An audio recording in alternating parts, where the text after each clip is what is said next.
Boa noite, meus irmãos, que a graça e a paz do Senhor sejam dispensadas sobre as suas vidas, sobre a vida daqueles que nos acompanham pelo canal da 12 de agosto no YouTube. Amém?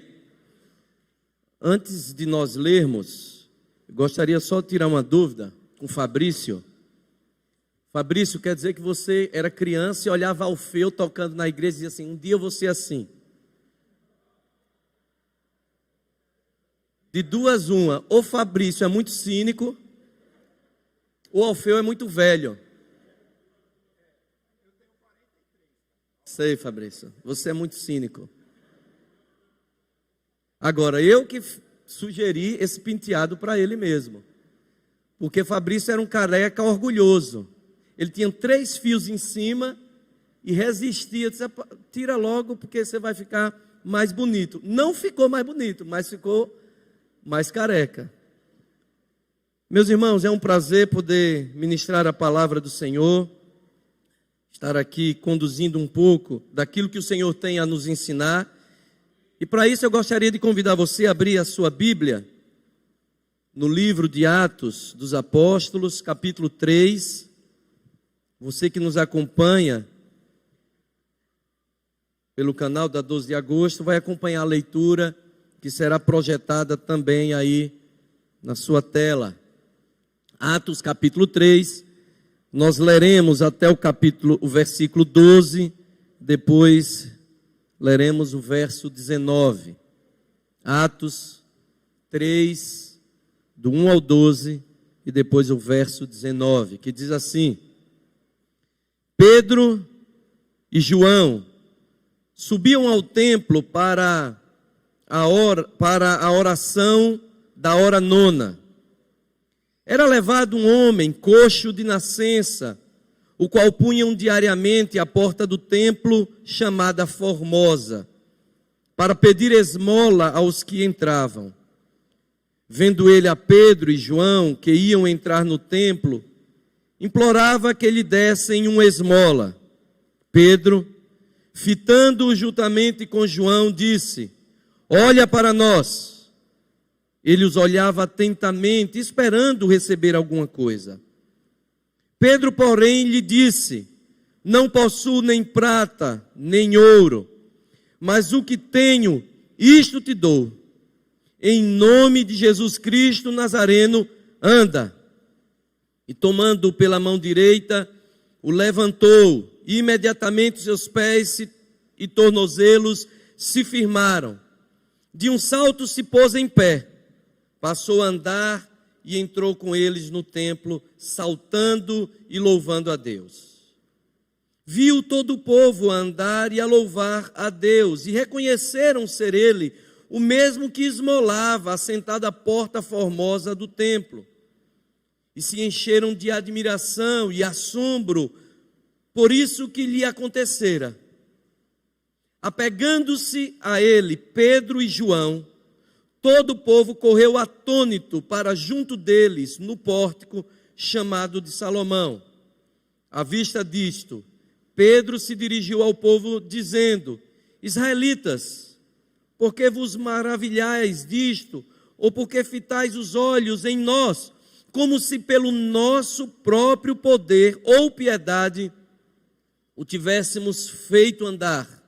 Verso 19: arrependei-vos, pois, e convertei-vos, para serem cancelados os vossos pecados, a fim de que da presença do Senhor venham tempos de refrigério, e que envie Ele, o Cristo, que já vos foi designado, Jesus. Até aqui, feche teus olhos, nós vamos ter um tempo de oração. Senhor, nós louvamos a Ti e bendizemos pela leitura que fizemos, pela convicção que temos de que o Teu Espírito ilumina nosso entendimento e aplica aos nossos corações a porção da Tua palavra que necessitamos receber hoje, o alimento que precisamos neste momento.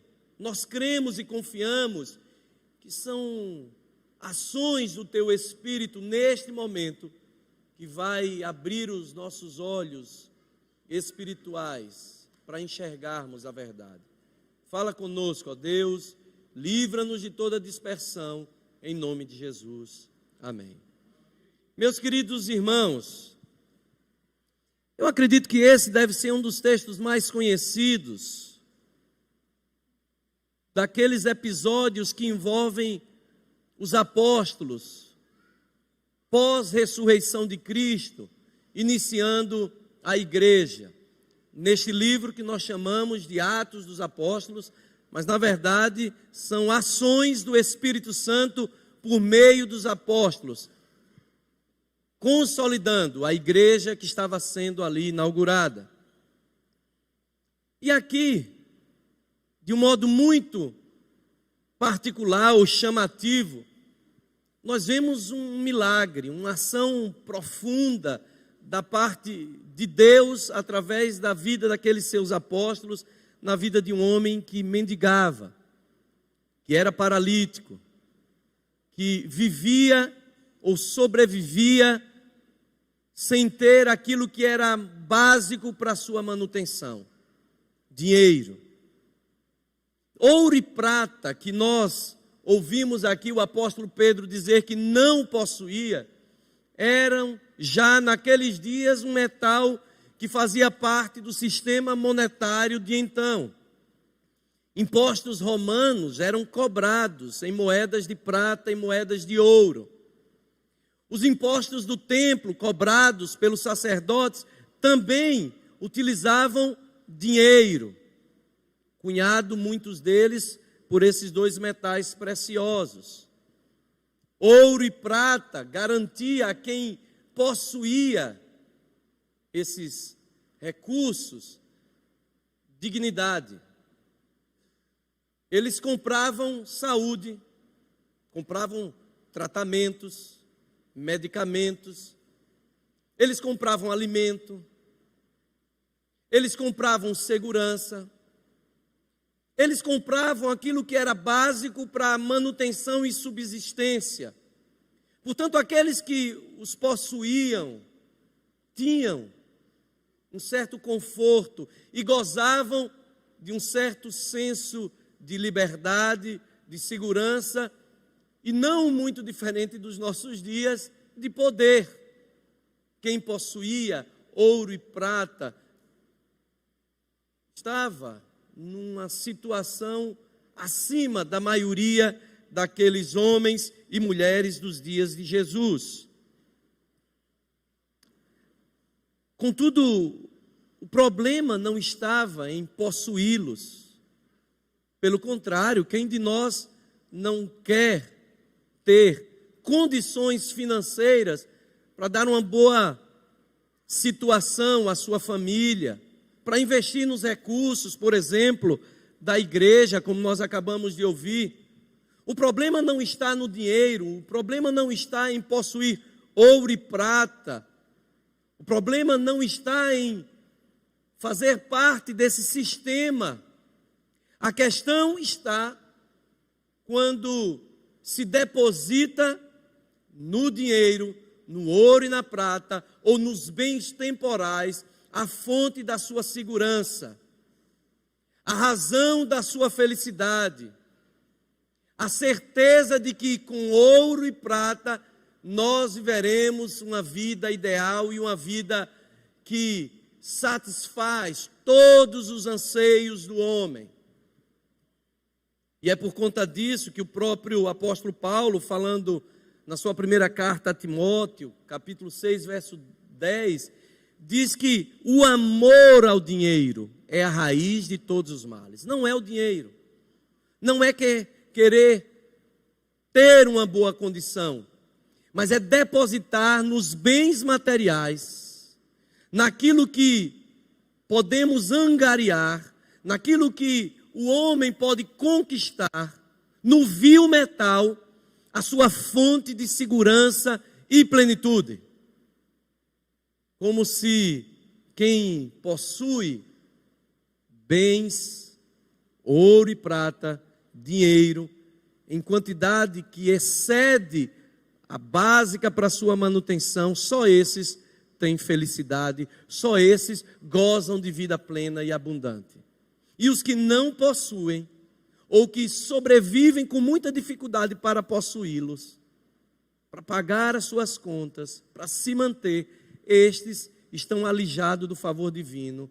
Estes são miseráveis que vão ter que sofrer aqui nesta vida. Quando nós falamos no meio de cristãos, crentes que compreendem a verdade revelada hoje, você vai concordar comigo muito facilmente que os bens materiais não necessariamente falam do favor divino. Mas nos dias de Jesus havia um senso comum, baseada numa teologia de mérito, que dizia o contrário.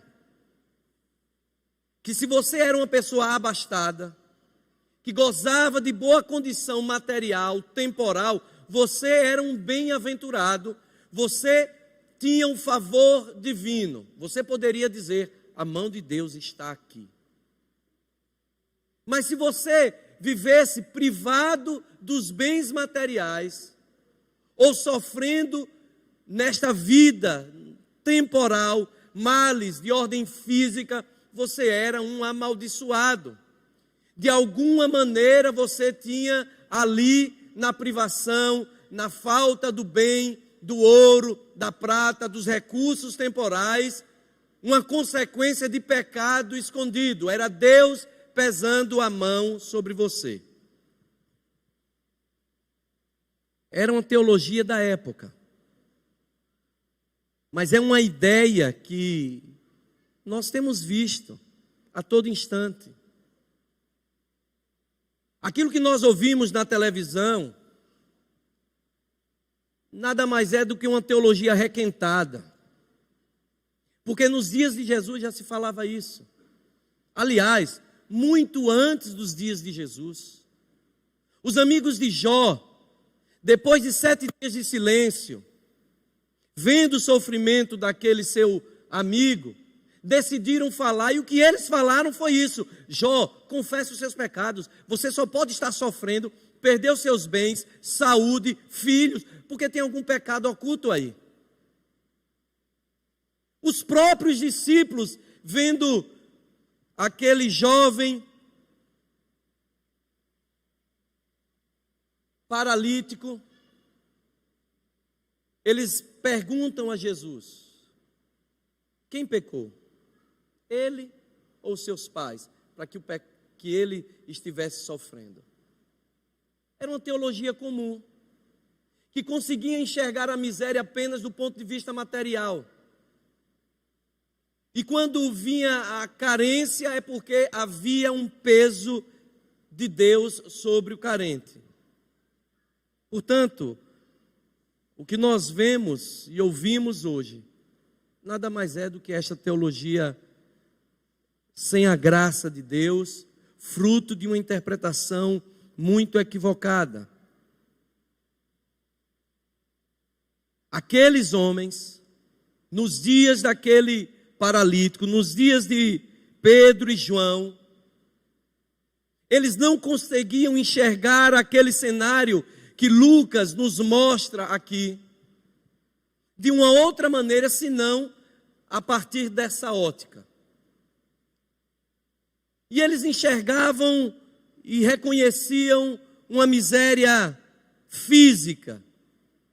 E aquele que era miserável, fisicamente falando, era o paralítico. Ele não tinha recursos, ele vivia de doações, de migalhas, e além do mais, ele era paralítico. Havia uma miséria física que pesava sobre aquele pecador. Eles conseguiam enxergar, de certa maneira, também uma miséria social, porque era assim. O sistema socio-religioso da época se alimentava também desta carência e desta miséria. Era necessário que houvesse gente como aquele paralítico, para que os religiosos tivessem a quem esmolar para cumprir o seu dever religioso, meramente religioso, sem graça, acreditando que o dar esmolas os faria conquistar o favor divino. Havia uma miséria social. O povo era oprimido socialmente, politicamente, não só pelo Império Romano, mas pelas autoridades corruptas religiosas da época. O sistema religioso era tão corrupto que nós vemos nos dias de Jesus, na sua crucificação, 2 sumos sacerdotes. Ora, sumo sacerdote é a ideia de um só, um sumo sacerdote, o maior. Mas o sistema era tão corrompido que havia 2. E esse sistema sócio-religioso corrompido se alimentava dos miseráveis, da opressão. Havia uma miséria também emocional, porque, assim como aquele paralítico, muitos outros viviam à margem da sociedade. Gente que tinha uma vida rasteira, não apenas do ponto de vista literal, porque viviam no chão, rastejando, dependendo de alguém que os levasse, que os trouxesse, mas uma vida rasteira porque não eram vistos como gente. Eram vistos como miseráveis, sobre quem a mão de Deus estava pesando, não eram olhados nos olhos, sequer se sabia o seu nome, viviam na sarjeta. Gente que perdia o nome e agora se tornavam apenas o mendigo, o cego, a prostituta. Uma miséria emocional. Mas havia uma miséria ainda mais profunda nestes dias, neste texto que nós lemos, que aqueles homens não conseguiam enxergar,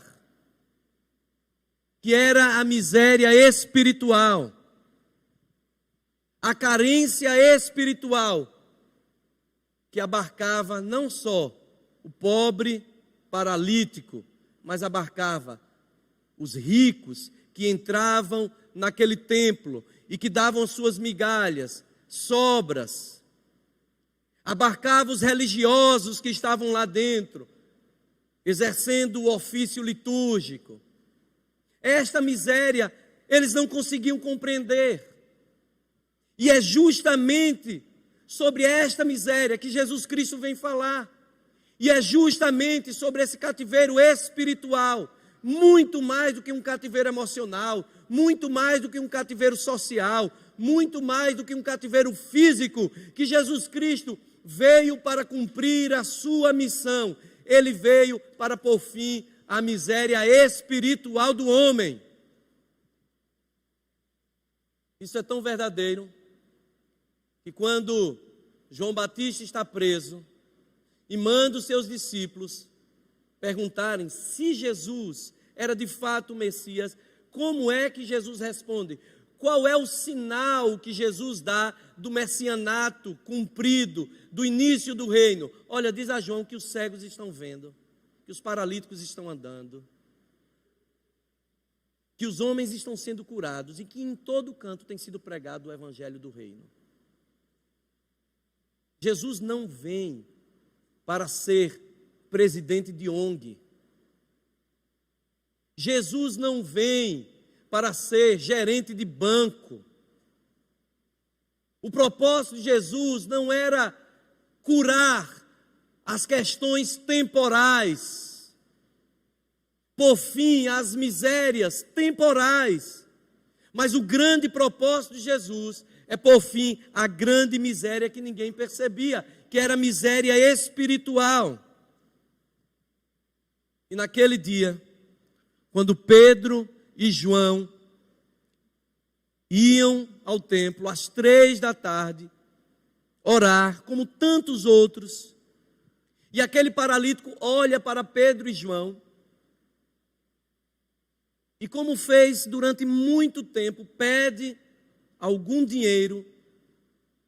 Pedro e João dizem para ele: olha para nós, olhe nos meus olhos, não tenho ouro nem prata, mas o que eu tenho eu te dou. Em nome de Cristo Jesus, levanta, fica de pé. Aquele homem esperou algo que pusesse fim aos seus problemas temporais.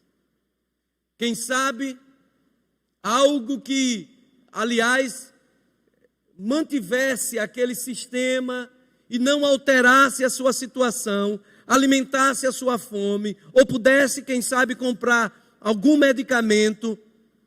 Mas o que Pedro e João oferecem foi a solução, não para o seu problema temporal, mas para o seu problema eterno.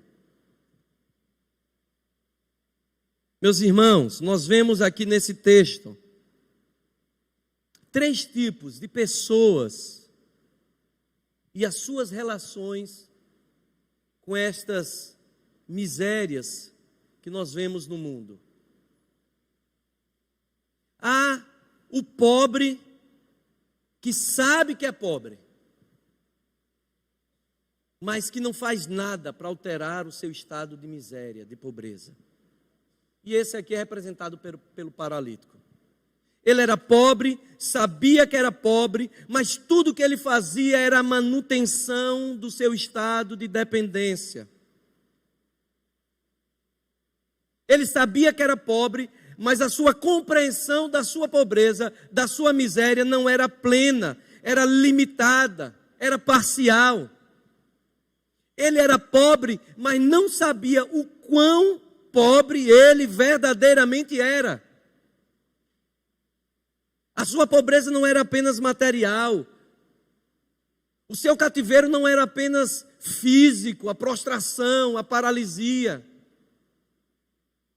A sua opressão não era apenas uma opressão social, porque até aí ele compreendia, como todos os outros. Ele era pobre, sabia que era pobre, mas não sabia o quão profunda era a sua pobreza.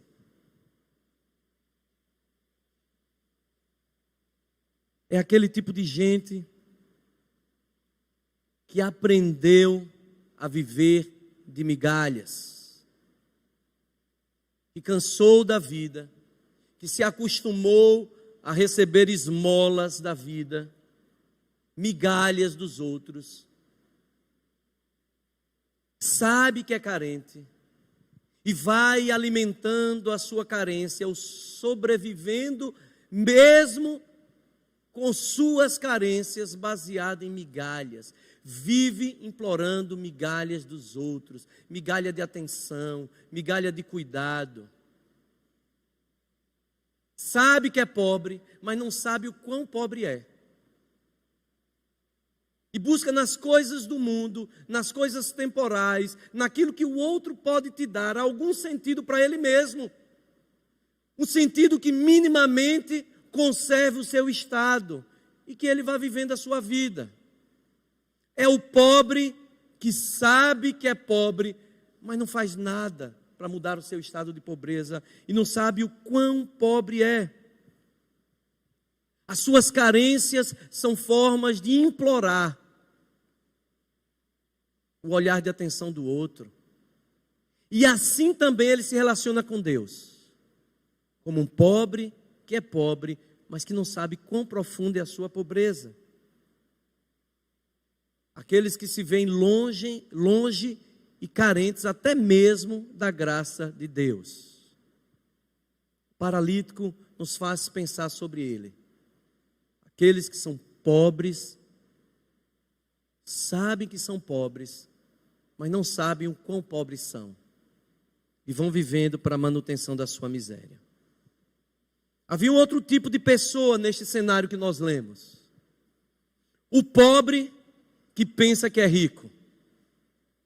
E estes são aqueles que passavam pelo paralítico e nem olhava nos seus olhos e jogava resto daquilo que possuía e se sentia rico, porque não era como esse pobre miserável pecador, e se sentia rico porque sentia que de tão bom que era, de tão religioso que era, Deus tinha uma dívida com ele. Deus deve algo a mim, porque eu sou um bom religioso. porque eu sou eleito, porque eu participo de uma casta religiosa separada, os bons, só os salvos, só os puros.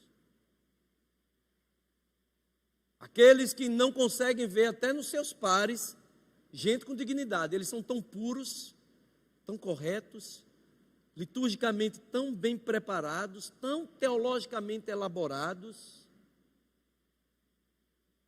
que não, no fundo, apesar de se vestirem de humildade, são profundamente arrogantes, são pobres e posam de ricos. São pobres que acham que são ricos, que acham que a sua religiosidade, que a pureza da sua teologia, que a pureza da sua liturgia, que a pureza dos seus ritos, eles lhe colocam em um lugar diferente. Pobres, que acham que são ricos, mas são tão miseráveis quanto aquele paralítico. Não entram no reino dos céus, mas não deixam que outros entrem também, porque impõem uma religiosidade pesada, impõem uma religiosidade que é mais tropeço do que pedra de passagem, ponte. Tornam a igreja um clube dos eleitos, dos puros, dos bons. São os pobres que acham que são ricos, aqueles religiosos que jogavam as migalhas e que achavam que eram tão bons que Deus tinha uma dívida com eles. Mas há um terceiro tipo de pessoa aqui, que se relaciona com esse sistema. Os ricos que sabem que são ricos. E aqui, os ricos que sabem que são ricos são representados por Pedro e João, que mesmo não tendo ouro nem prata, mesmo não tendo onde caírem mortos, porque o pouco que tinham como pescadores que eram, eles deixaram tudo para seguir a Cristo, eram verdadeiramente ricos e se portavam como quem de fato era rico, mas não rico das bênçãos temporais, ricos do poder de Deus, ricos da graça, ricos da salvação, ricos daquilo que é único e suficiente para pôr fim à mais profunda miséria do ser humano, a nova vida.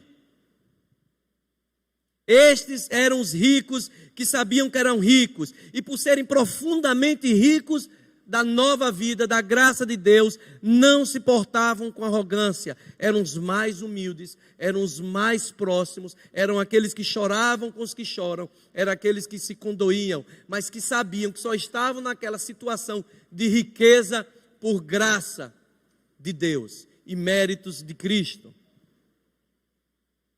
A riqueza deles era o poder do Espírito Santo de Deus. Estes eram os verdadeiramente ricos. Ricos que sabiam que eram ricos. Mas ricos que não continham em si mesmos a riqueza. Sabia que tudo aquilo que lhes era oferecido por Deus, pelo seu Espírito Santo, era para que outros também conhecessem aquela riqueza. E foi exatamente porque eles eram ricos, que sabiam que eram ricos, que ele falou e compartilhou com aquele paralítico, e logo depois, com todos aqueles que os ouviram no templo, parte da sua riqueza. Não possuo nem ouro nem prata, bens temporais não tenho, mas o que tenho eu te dou, em nome de Jesus Cristo, levanta e anda. Meus irmãos, os dias de Jesus não eram diferentes dos nossos dias. Nós vivemos tempos em que o homem é medido não pelo que é, mas pelo que tem, pelo que possui, ou até mesmo por aquilo que aparenta ter. E, infelizmente, essa ideia demoníaca, porque isso vem de Mamon, não vem de Deus. Mas essa ideia de Mamon também entrou nas igrejas, que continuam reforçando essa teologia velha, demoníaca, que julga o homem pelo temporal, que continua dizendo que se você tem, é porque você é abençoado por Deus, e se você está passando por lutas, é porque você tem um peso de pecado sobre a sua vida. Esse sistema é o sistema que tem regido nossos dias. E dentro desse sistema que é demoníaco, que não vem de Deus, mas de Mamon, a pergunta é: quem você é? Como você se enxerga? Você é o pobre que sabe que é pobre, mas não faz nada, absolutamente nada, para mudar o seu estado de pobreza? Você é o pobre que acha que é rico e vive ostentando essa sua riqueza? Ou você é o rico que sabe que é rico porque a rica graça de Deus te alcançou? Para te ajudar a pensar, o texto sagrado nos dá duas diretrizes, que são aquelas que devem nortear a nossa vida, que devem orientar a nossa caminhada, que devem nos auxiliar a responder esta pergunta, a nos colocar diante deste cenário, nos posicionar. E a primeira diretriz é que a prata e o ouro são recursos finitos, que solucionam apenas questões finitas. Jesus Cristo é um recurso infinito que soluciona uma questão eterna. Os bens deste mundo são bons, mas no máximo eles vão solucionar questões temporais. Mas a maior riqueza que este mundo conheceu é Jesus Cristo, que veio para solucionar uma dívida eterna minha e tua. E se essa dívida não for aplicada, esse pagamento desta dívida não for aplicado à minha vida e à tua vida, meus irmãos, nós estaremos condenados à maior miséria de todos os tempos. Você precisa ter convicção. Se esta riqueza é para você, se você foi de fato alcançado por essa riqueza, se essa riqueza pagou a sua verdadeira dívida, se ela anulou a sua verdadeira miséria, é Jesus Cristo e não os bens, não aquilo que os nossos corações podem sonhar, mas Jesus Cristo é o único que vai nos dar sentido e direção para a vida. Mais do que libertar aquele homem do cativeiro físico, social, emocional, Jesus Cristo libertou aquele homem do cativeiro espiritual. E naquele cenário, tanto os ricos, que tinham mais do que o necessário, quanto o pobre paralítico, que tinha muito menos do que o necessário, ambos eram miseráveis. Ambos eram carentes da grande riqueza que é Jesus Cristo. Ambos acreditavam que o ouro e a prata lhe garantiriam segurança. Os que tinham estavam descansados na segurança do ouro e da prata. E os que não tinham viviam ansiando por ter, para só ali, com ouro e prata, eles serem seguros. Ambos eram pobres. Você tem convicção de possuir esta riqueza? E é uma outra diretriz. E quem restitui ou devolve verdadeira dignidade ao homem é Jesus Cristo. Aquele paralítico de indigente espiritual se tornou um cidadão do reino dos céus. Todos nós, se não formos cidadãos do reino dos céus, podemos e devemos nos considerar como verdadeiros indigentes. Você pode ter um grande nome, você pode ter muitos recursos, você pode ser honrado pelos homens, você pode ser um bom religioso, você pode cumprir os seus compromissos eclesiásticos ao pé da letra, à risca, mas se você não é cidadão do reino dos céus, regenerado pelo Espírito Santo, chamado à nova vida, você continua um indigente, você é pobre e miserável. E Jesus é o único que pode devolver dignidade, nos tirar da indigência, da sarjeta espiritual. Pedro e João se aproximam daquele homem e fazem algo que as pessoas não faziam. Pedro e João diz: olha para nós, olhou no olho dele. Por trás das roupas sujas, do mau cheiro, havia gente, havia um ser humano, havia alguém que ainda, apesar da sarjeta, preservava a imagem e semelhança do divino.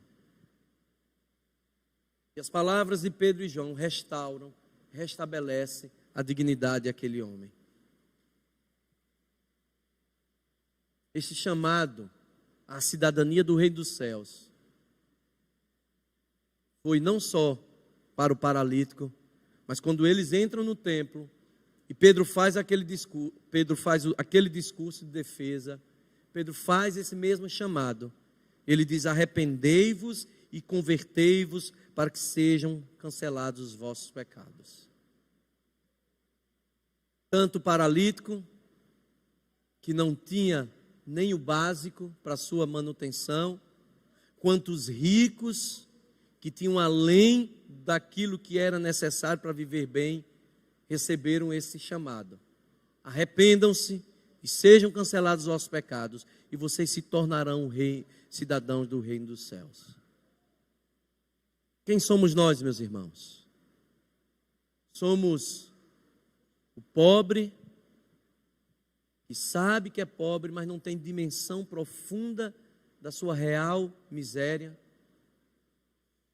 Somos o pobre que acha que é rico, ou somos ricos, que sabemos que somos ricos, porque somos cheios da graça de Deus, da nova vida que vem para nós por meio de Jesus Cristo. Feche os seus olhos, nós vamos ter um tempo de oração. Senhor Deus, nós queremos colocar as nossas vidas diante do Senhor. Se há aqui, ó Deus, ou nos lares que nos acompanham pela internet, alguém que não consegue definir a sua situação nesse sistema terrível, que o Teu Espírito Santo possa falar agora ao coração. Se há aquele que é pobre, sabe da sua pobreza, mas não sabe o quão pobre é, que vive angariando favores, vive de migalhas emocionais, migalhas espirituais, e que nunca deu um passo a fim de que a sua situação seja mudada, que o Espírito Santo do Senhor possa abrir o entendimento agora, mostrando a sua profunda miséria, não uma miséria superficial apenas. Se há aquele, ó Deus, que apesar de ser pobre, acha que é rico, orgulhoso, vaidoso, confiando num sistema religioso que possa lhe angariar qualquer tipo de favor divino, que em nome de Jesus, este também tenha os seus olhos abertos. E que vejam o quão profundamente miseráveis também são, pobres, carentes da graça de Cristo. Mas há aqui também aqueles que são ricos e sabem que são ricos. E a estes, ó Deus, Tu renoves e reforces esta convicção. E assim como fizeste com Pedro e João, multiplicadores desta riqueza, que sejamos aqueles que multiplicam a Tua riqueza através do Evangelho, anunciando a boa nova, fazendo aquilo que Jesus fez, não colocando aquele homem paralítico de pé diante dos homens, mas colocando a nós todos, que somos paralíticos espirituais, de pé diante do Senhor. Que assim seja, ó Deus. Que Tu mesmo possas ministrar, que Tu mesmo possa nos ajudar a responder. Quem somos nós? Que todos possam descobrir que a nova vida é algo mais do que ouro e prata. Que assim seja, Deus, em nome de Cristo Jesus. Amém. Amém. Deus te abençoe, meus irmãos. Deus te abençoe.